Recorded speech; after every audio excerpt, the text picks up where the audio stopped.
Bayangkan seorang datang dan mengklaim aku adalah utusan Tuhan, lalu ia menunjukkan hal yang mustahil. Laut terbelah, api menjadi dingin, atau bulan terbelah dua. Apakah kita akan percaya? Apakah mukjizat adalah bukti kebenaran kenabian, atau hanya permainan pikiran dan ilusi? Dalam video ini saya akan membahas tentang konsep kenabian dan validitas mukjizat dalam teologi Asyariah dan Al-Ghazali sebagai tugas ujian akhir semester mata kuliah studi naskah ilmu kalam. Mukjizat diambil dari kata bahasa Arab ajaza, yujizu, mujizatun, yang memiliki arti ketidakmampuan atau memiliki arti yang melemahkan musuh ketika ditantang.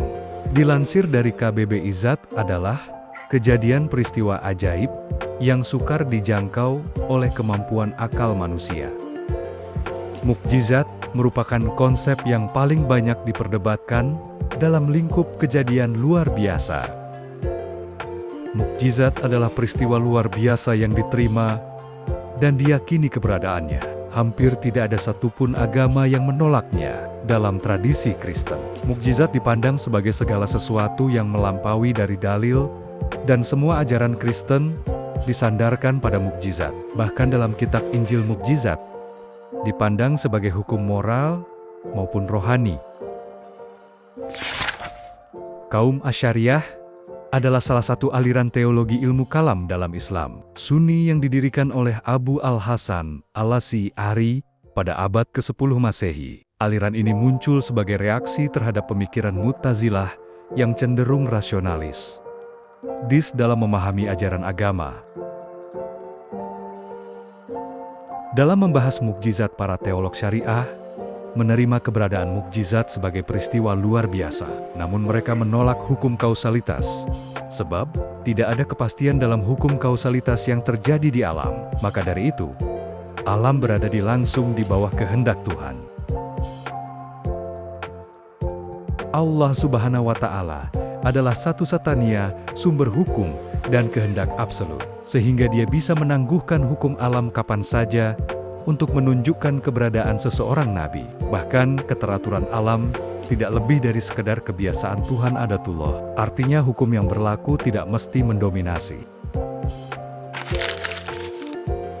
Abu Hamid bin Muhammad Al-Ghazali At-Tusi, yang dikenal sebagai Imam Al-Ghazali, lahir pada tahun 450 Hijriah atau 1058 M, sebuah kota di wilayah Khurasan, Persia sekarang menjadi Iran. Ia berasal dari keluarga sederhana. Ayahnya adalah seorang pemintal dan penjual kain wol. Pendidikan formal yang dimulai di Tus, di mana ia mempelajari fikih ilmu hukum Islam dari Ahmad Ar-Radhakani, seorang fakih lokal. Setelah itu ia melanjutkan studi ke Jurgan untuk belajar kepada Imam Abu Nasr Al-Ismaili. Di sana ia tidak hanya mendalami fikih, tetapi juga mulai mengenal ilmu logika dan usul fiqh.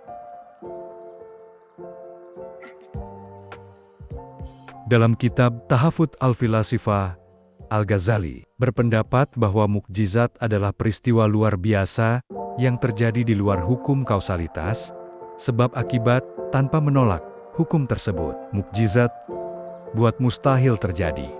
Menurutnya, hukum keteraturan sewaktu-waktu bisa berubah sebagaimana mukjizat para nabi yang dianugerahkan kepada mereka.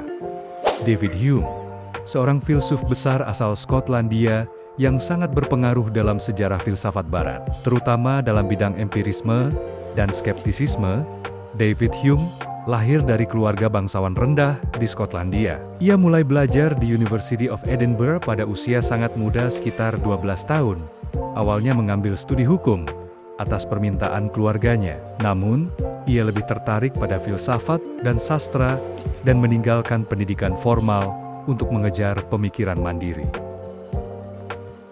Dilansir dari buku David Hume yang berjudul An Inquiry Concerning Human, David Hume, yang mewakili empirisme modern, menolak mukjizat karena tidak dapat disaksikan secara langsung melalui pengalaman empiris. Baginya tidak ada satupun orang yang bisa memberikan kesaksian mengenai keberadaan mukjizat. Jika ada, maka tentu kesaksian yang diceritakannya akan lebih luar biasa dibandingkan faktanya yang disaksikannya. Pandangan ini, mukjizat seperti sebuah cerita mitos yang realitasnya tidak ada, maka keberadaan mukjizat tidak bisa dibuktikan.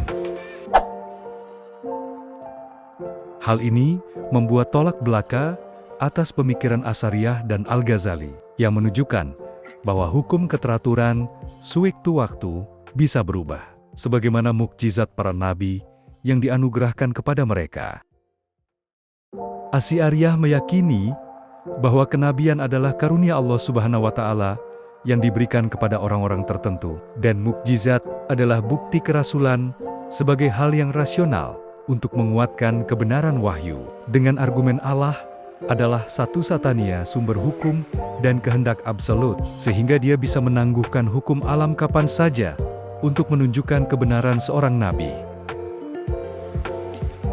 Sedangkan Al-Ghazali menyatakan bahwa kenabian dan mukjizat adalah bagian penting dari agama dan dapat diterima oleh akal yang bersih serta hati yang terbuka, dan ia membela kemungkinan mukjizat dalam kerangka filsafat Islam.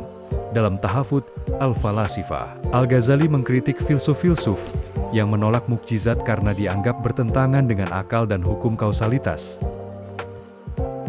Lalu David Hume menolak klaim mukjizat karena menurutnya mukjizat melanggar hukum alam dan kesaksiannya tidak pernah cukup kuat untuk mengalahkan bukti yang dimiliki oleh pengalaman umum dan nalar manusia. Dalam An Inquiry Concerning Human Understanding, Hume menyatakan bahwa kepercayaan harus proporsional terhadap bukti. Mukjizat, menurutnya, adalah pelanggaran terhadap hukum alam yang tetap dan tidak berubah. Sementara, pengalaman dan observasi manusia mendukung stabilitas hukum alam. Demikian penjelasan terkait mukjizat. Semoga kita mendapatkan ilmu baru. Jangan lupa like, share, dan subscribe.